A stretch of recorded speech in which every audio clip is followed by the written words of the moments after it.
نبی اکرم صلی اللہ علیہ وسلم کی جو آپ کا زمانہ مبارک تھا، آپ نے جب ظاہری پردہ فرمایا تو کچھ لوگ مرتد ہو گئے، کچھ تو آپ کی ظاہری حیات میں مرتد ہوئے، کچھ آپ کے بعد مرتد ہوئے۔ اور اسی طرح علامہ زمخشری رحمۃ اللہ تعالی علیہ نے لکھا ہے، جن لوگوں نے نبی اکرم صلی اللہ علیہ وسلم کے زمانے میں مرتد ہوئے تھے، ان مرتدین کے 11 فرقے بن گئے تھے۔ کتنے فرقے؟ 11 فرقے تھے۔ 3 کا ذکر اس تفسیر مبارک میں ہے۔ ایک شخص اسود انسی، یہ نام آپ نے سنا ہوگا، اس نے نبوت کا دعویٰ کیا تھا۔ یہ قبیلہ بنو مدلج، یہ نام کیا ہے؟ مدلج نام ہے، اس کا رہنے والا تھا۔ اس نے یمن میں جا کر مرتد ہو گیا تو یمن میں جا کر نبوت کا دعویٰ کیا۔ یہ اس نے کئی شہروں پر قبضہ جما لیا تھا۔ وہاں پر جو یمن میں گورنر تھے، عاملین تھے، انہیں اس نے نکال دیا تھا، چونکہ قبضہ اس کا ہو گیا تھا۔ یمن کے سرداروں نے رسالت مآب صلی اللہ علیہ وسلم کو خطوط لکھے تھے کہ اس شخص نے آ کر ہمیں نکال دیا ہے اور یہ دین کے خلاف اعلان بغاوت کر رہا ہے۔ وہاں پر یمن میں، بہت دور ہے یمن، کئی میلوں دور ہے مدینہ پاک سے، تو نبی اکرم صلی اللہ علیہ وسلم کے غلام فیروز دیلمی رضی اللہ تعالیٰ عنہ اٹھے، انہوں نے اس کذاب کو واصل جہنم کر دیا۔ اس نے ختم نبوت کا دعویٰ کر دیا تھا۔ آپ کو اس میں سب سے مزے کی بات بتاتا ہوں، 2 چیزیں میں عرض کرتا ہوں۔ یمن میں فیروز دیلمی نے ابھی قتل نہیں کیا تھا، مدینہ میں رسول کائنات صلی اللہ علیہ وسلم نے بیٹھ کر اپنے صحابہ سے فرمایا، اس وقت یمن میں اسود انسی قتل ہونے لگا ہے۔ اور اسی وقت جب حضور صحابہ کو بتا رہے تھے، فیروز دیلمی اسے وہاں پر قتل کر چکے تھے۔ میرے نبی کو علم غیب نہیں ہے، آپ مجھے بتائیے کیا ہے؟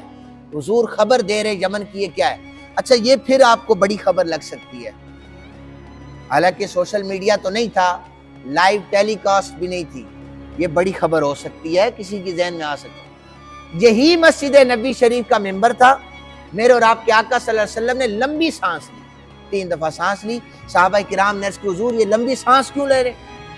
تب میرے آقا کریم صلی اللہ علیہ وسلم نے فرمایا تھا، مجھے یمن میں ایک شہر ہے کرن اسے کہتے ہیں، وہاں پر میرا ایک دیوانہ ویسے کرنی بیٹھا ہوا ہے، وہاں پر وہ اللہ کا ذکر کر رہا ہے، اللہ کے ذکر کی تجلی اس کے دل پہ پڑی ہے، میں مدینے میں بیٹھ کر اس کے دل کی خوشبو کو محسوس کر رہا ہوں۔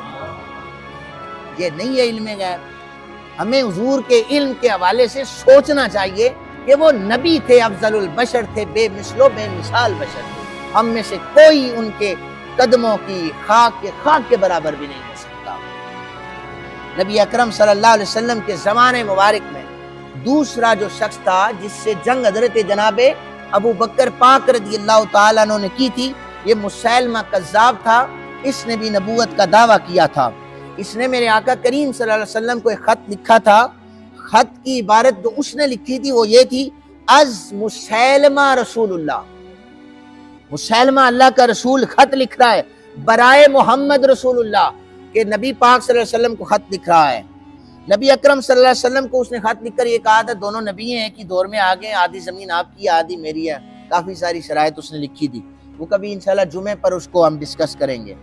بہرحال نبی اکرم صلی اللہ علیہ وسلم نے جواب دیا، آپ نے از محمد رسول اللہ برائے مسیلمہ کذاب، یہ حضور نے الفاظ لکھے تھے کہ میں ایک جھوٹے مسیلمہ کی طرف خط لکھ رہا ہوں۔ اس نے جب مختلف قسم کے فتنے فساد بپا کرنا شروع کر دیے تو زمانہ حضرت ابو بکر صدیق رضی اللہ تعالیٰ عنہ کا تھا، تو آپ نے اس سے جنگ کی، تو نبی پاک صلی اللہ علیہ وسلم کے چچا کو وحشی نے قتل کیا تھا، بعد میں اسلام قبول ہو گیا تھا، تو حضرت وحشی حضرت ابو بکر صدیق رضی اللہ تعالیٰ عنہ کے لشکر میں تھے۔ پھر یہ آگے بڑھے تو انہوں نے جا کر مسیلمہ کذاب کو واصل جہنم کر دیا۔ حضرت وحشی کا بیان سنیے، وہ کہتے ہیں، زمانہ جاہلیت میں نے سب سے عظیم بندے کو قتل کیا تھا، وہ امیر حمزہ تھے، کہتے ہیں مجھے اس کا دکھ ہے، لیکن زمانے جاہلیت میں تھا اور میں نے سب سے عظیم انسان کو قتل کیا تھا، لیکن اب میں زمانہ اسلام میں آ گیا ہوں، اب میں وحشی نے سب سے بدبخت ترین بندے کو واصل جہنم کیا۔ ٹھیک ہے، یہ بھی اعزاز جو وحشی کو ملا ہے یہ مسیلمہ کذاب کا۔ تیسرا جو فرقہ تھا یہ طلیحہ بن خویلد، یہ قوم تھی، ان کے ایک شخص نے، بلکہ طلیحہ نے، اسی کی قوم نے، اس نے دعوی نبوت کیا تو نبی اکرم صلی اللہ علیہ وسلم نے جنگ کے لیے اپنے پیارے صحابی حضرت خالد بن ولید رضی اللہ تعالیٰ عنہ کو بھیجا۔ آپ سے وہ شکست کھا کر بھاگ گیا، پھر مسلمان ہو گیا، اس نے نیک اعمال بھی کیے۔ جناب حضرت ابو بکر پاک کا زمانہ آیا، آپ کے زمانے میں مرتدین کے 7 فرقے بن گئے۔ حضرت عمر بن خطاب رضی اللہ تعالیٰ عنہ کو زمانہ آیا، ایک شخص مرتد ہوا آپ کے زمانے میں، یہ غسان کا رہنے والا تھا۔ لوگ غیرت میں آ کر، یقین جانے، غیرت میں آ کر دین سے انحراف کر دیتے ہیں، یہ اس زمانے میں بھی ہے، پہلے بھی ہے، وہ دین کی دھجیاں اڑا دیتے ہیں۔ اس کا نام ہے جبلہ بن احم، اس نے تھپڑ کی وجہ سے دین چھوڑ دیا تھا۔ یہ بیٹھا ہوا تھا تو وہاں پر ایک نصرانی نے اس کی چادر پہ پاؤں رکھا تھا، توہین ہو جاتی ہے، اس کی چادر پہ پاؤں آیا نا، اس نے مڑ کے اس نصرانی کو تھپڑ مارا تھا۔ یہ جو کیس تھا یہ حضرت فاروق اعظم رضی اللہ تعالیٰ عنہ کے پاس چلا گیا۔ انہوں نے فرمایا بھئی ایسا تو نہیں ہوگا، تو نے تھپڑ مارا ہے، بات کتنی سی چادر پہ پاؤں آیا۔ آپ نے فرمایا وہ نصرانی دوبارہ اسے تھپڑ مارے گا۔ اس نے کہا مجھے مہلت دیں یا 10,000 درہم میں دیتا ہوں، تھپڑ نہیں کھاؤں گا۔ اس نے کہا نہیں، تھپڑ تو کھانا پڑے گا، عمر کی عدالت ہے۔ بہرحال جب اسے مہلت دی، وہ روم جا کر مرتد ہو گیا۔ اس نے دعویٰ کیا کہ میں اسلام چھوڑ رہا ہوں، صرف اس تھپڑ کی وجہ سے اس نے اسلام کو چھوڑ دیا۔ اس لیے اسلام جیسی نعمت اللہ تعالیٰ یہ بار بار عطا نہیں کرتا۔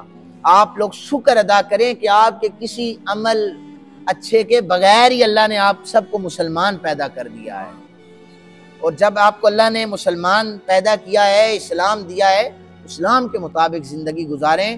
مصطفیٰ کریم صلی اللہ علیہ وسلم کے جتنے فرامین ہیں ان کو سامنے رکھ کر زندگی گزارے تو دیکھیں اللہ تعالیٰ کیسے کامیابیاں عطا فرماتا ہے۔ وما علینا الا البلاغ۔